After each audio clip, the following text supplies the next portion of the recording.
I wasn't invited to my own sister's wedding. I turned off my phone and left town.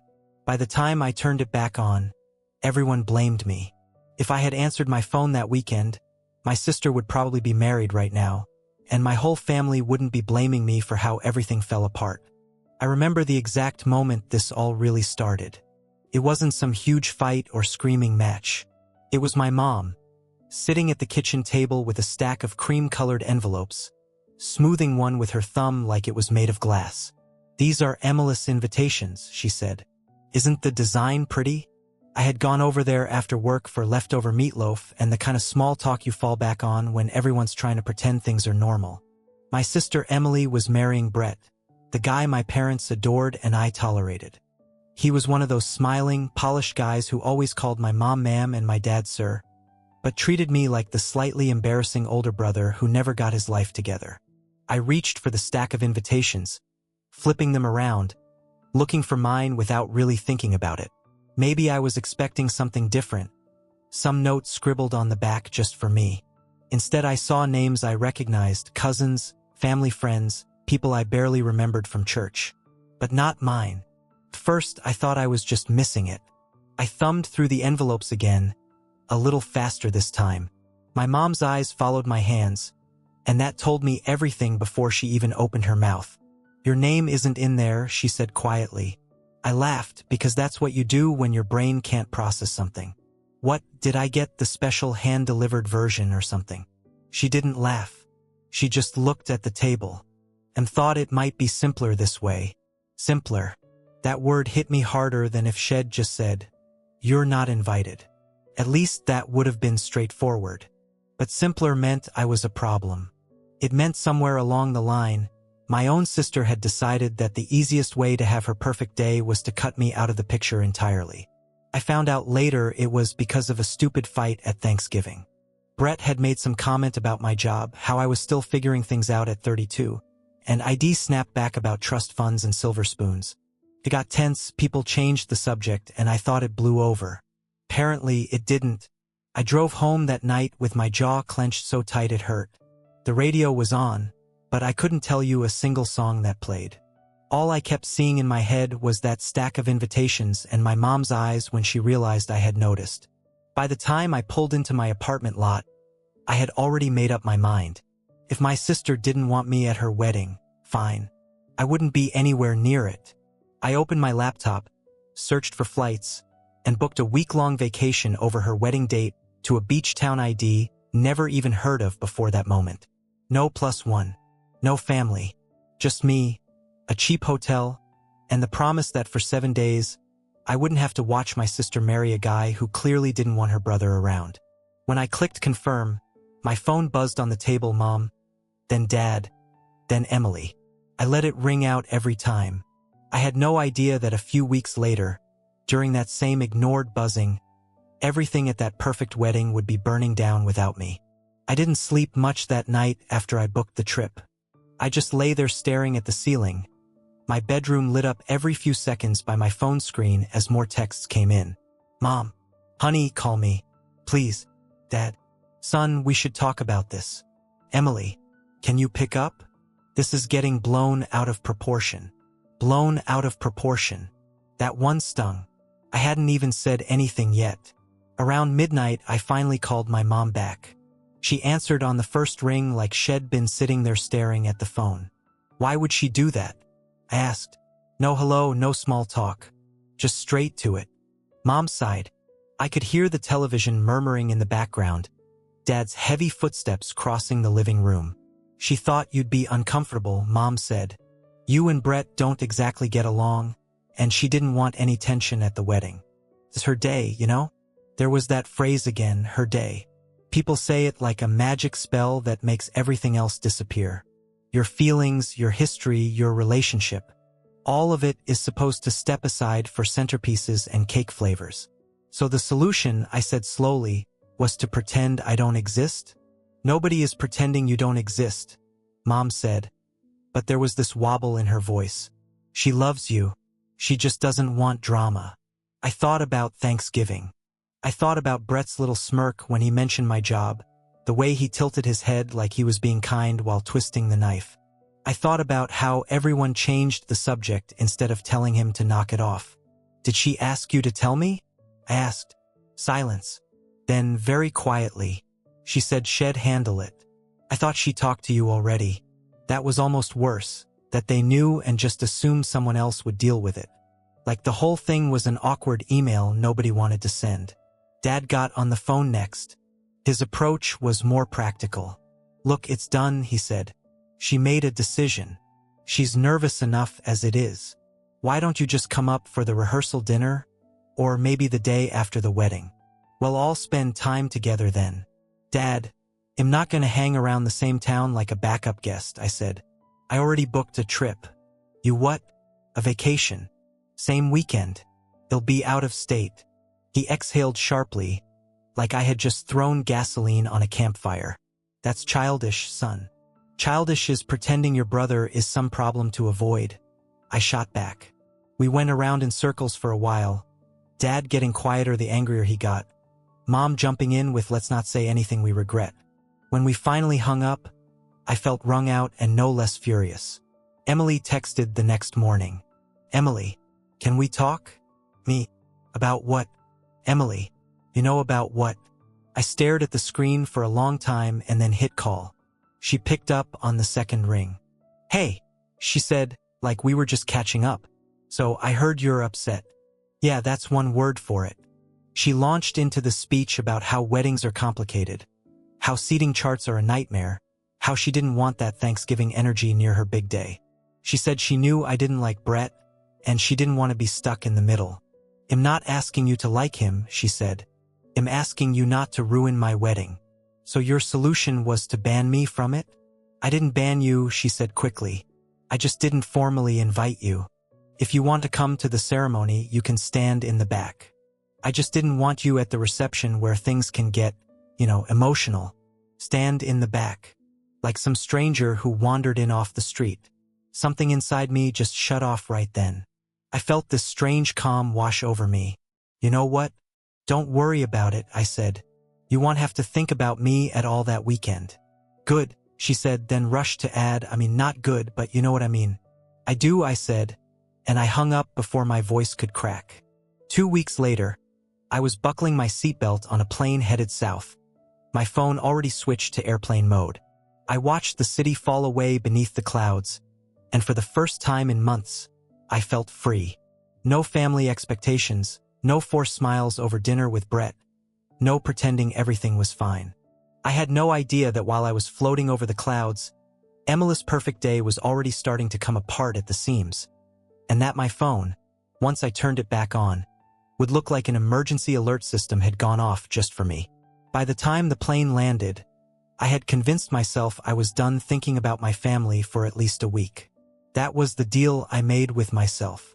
7 days where I wasn't Emily's brother or the difficult one, just a guy on a solo trip.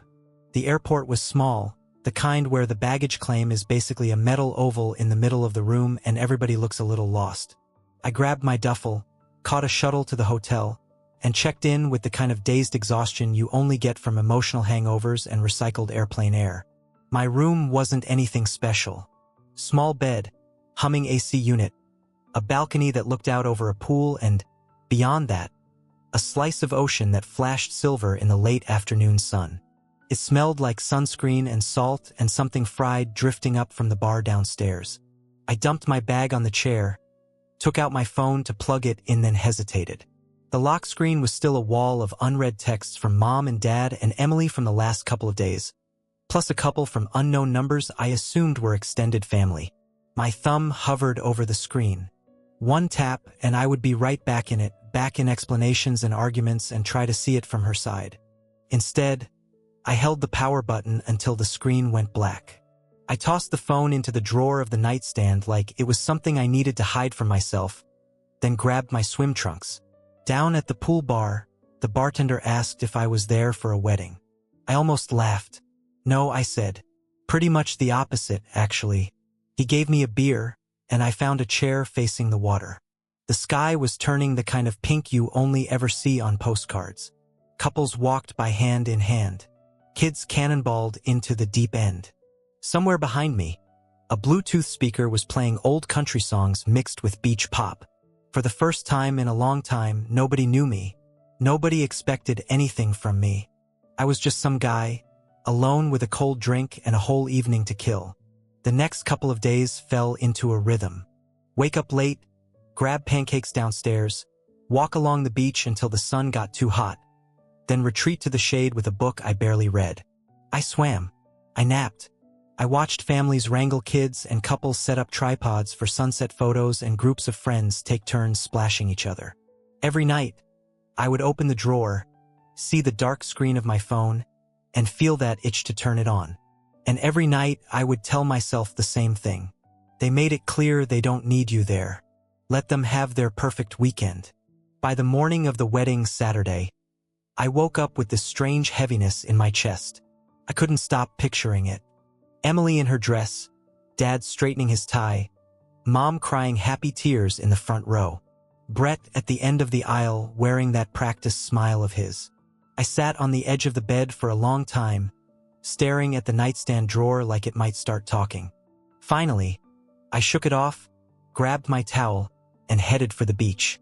I told myself I wasn't going to spend my vacation mourning an event I wasn't welcome at.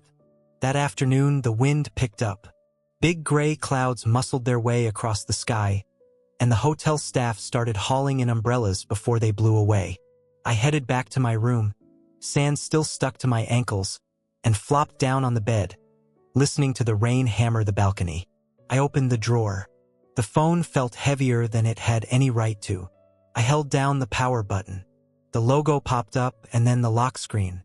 And then vibration after vibration after vibration. The notifications rolled in so fast the phone actually froze for a second.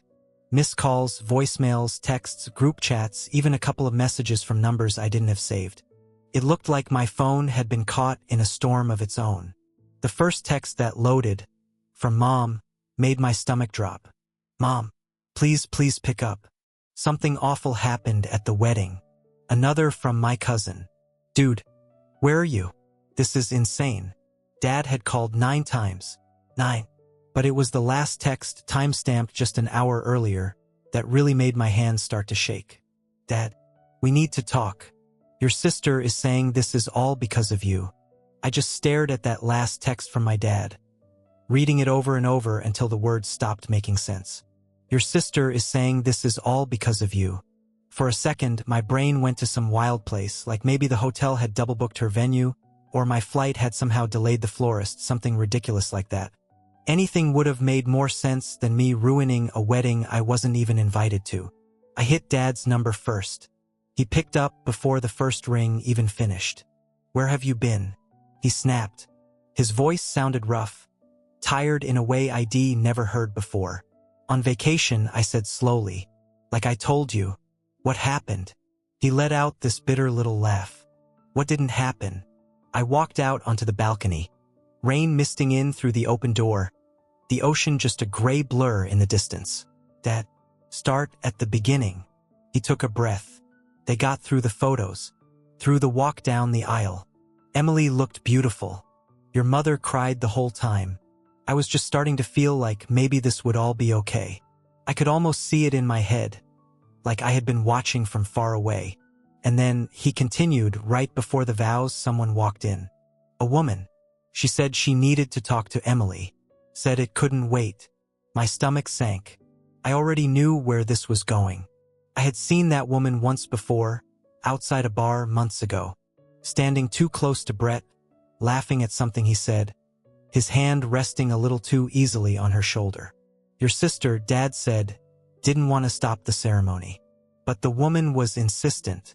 She had evidence, messages, photos, things that suggested Brett hadn't exactly been honest. He stumbled over the word like it hurt to say. In my mind, I was back in that freezing November night, standing on the sidewalk watching Brett and that woman hug goodbye, his hands sliding along her back like they'd done it 100 times. I remembered confronting him in the parking lot. Tell Emily, I had said. She deserves the truth. Head smiled that same practice smile. Promised he would. Then told my sister I was trying to sabotage their relationship. That was the start of the whole Thanksgiving mess. Now, apparently, the truth had shown up on its own with a printed stack of messages. Everything stopped, Dad said. Guests whispering, the music guy killing the sound, the officiant just standing there. The woman said she tried to warn Emily before today but couldn't get through, so she came herself. I pressed my hand against my forehead. And this is my fault, how? Dad hesitated. She said she only found the courage to come because some guy at a bar told her Emily deserved better. She described you, said you told her if things ever got serious, Emily had a right to know. I remembered that conversation too now. The woman, eyes shiny, asking, do you think I should say something? Me, angry and tired and leaning against a stool, telling her I didn't know what the right thing was, but my sister shouldn't walk into a marriage blind. I didn't tell her to crash the wedding, I said quietly. I know, Dad answered, but he sounded more exhausted than convinced. But your sister, she's saying if you'd stayed out of it, none of this would have happened. Brett stormed off. His family left. The whole thing just imploded. He went silent for a second, and all I could hear was the rain and the faint roar of the ocean below. Your mother is with Emily now, he said. She won't talk to anyone. Keep saying he did this. He wanted to ruin it. He? I asked even though I already knew. You, Dad said. She means you.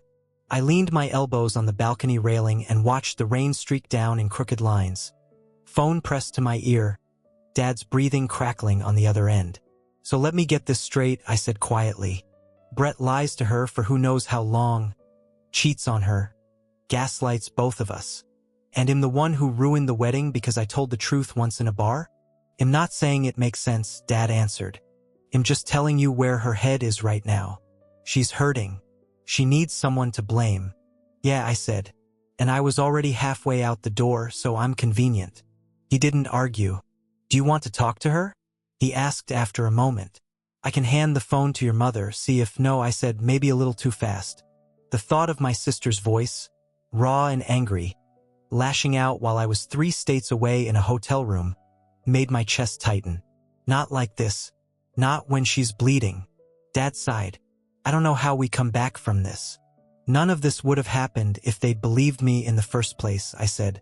If somebody had looked Brett in the eye and said, either be honest or get out. Instead, I got painted as the jealous brother. I know, he said. And for the first time since this whole thing started, I could hear something like regret in his voice. I should have listened more. We both should have. We hung up not long after. He had to get back to the mess, and I had nothing to do but stand there in the doorway of that hotel room, feeling like I was watching my family crumble from 1,000 miles away. I didn't go back down to the bar that night. I lay on the bed, listening to the rain and the muffled thump of music from somebody else's vacation. Every so often, my phone would buzz. Another relative, another "Are you okay?" Or "What really happened?" I answered almost none of them. The vacation ended like all things do. The sun came back out. The clouds moved on. I flew home with a knot in my stomach that no amount of airport coffee could untie. Mom met me at their front door, eyes swollen, hair pulled back in that messy way that means she hasn't really slept. She hugged me like she was afraid I might disappear if she let go. I'm sorry, she whispered into my shoulder, for the invitation, for not taking you seriously, for all of it. Inside, the house felt smaller, quieter. There were half-wilted flowers on the counter, a lone centerpiece from the almost reception they never had. Where is she? I asked. In her room, Mom said. She knows you're here. I don't know if you know. Be ready. I walked down the hallway I grew up in, past photos of us as kids, me holding her hand at the zoo, her missing teeth smile at Christmas, both of us covered in mud in the backyard. At her door, I hesitated and then knocked. Em? I called softly. It's me. There was a pause. Then the door opened just enough for me to see one red-rimmed eye and part of her face. What do you want? She asked. I just came to say I'm sorry, I said. Her jaw clenched. Sorry you were right? Sorry you had to find out that way, I corrected. Sorry I didn't push harder months ago. Sorry I went on vacation and turned my phone off when things were blowing up. I thought I was removing myself from the drama. I didn't think you'd be standing there in a white dress when the truth finally landed. She swallowed, looking down at the floor. She said you told her to come. I told her you deserved the truth, I said. I didn't tell her when or how. That was her choice. Brett's choices are what put you there in the first place. For a while, all I heard was her breathing. You made me feel like I had to choose, she murmured. Between you and him. I know, I said, and am not going to pretend I handled everything perfectly. But I never wanted you to hurt. I just couldn't stand there and clap while he lied to you. The door opened a little wider.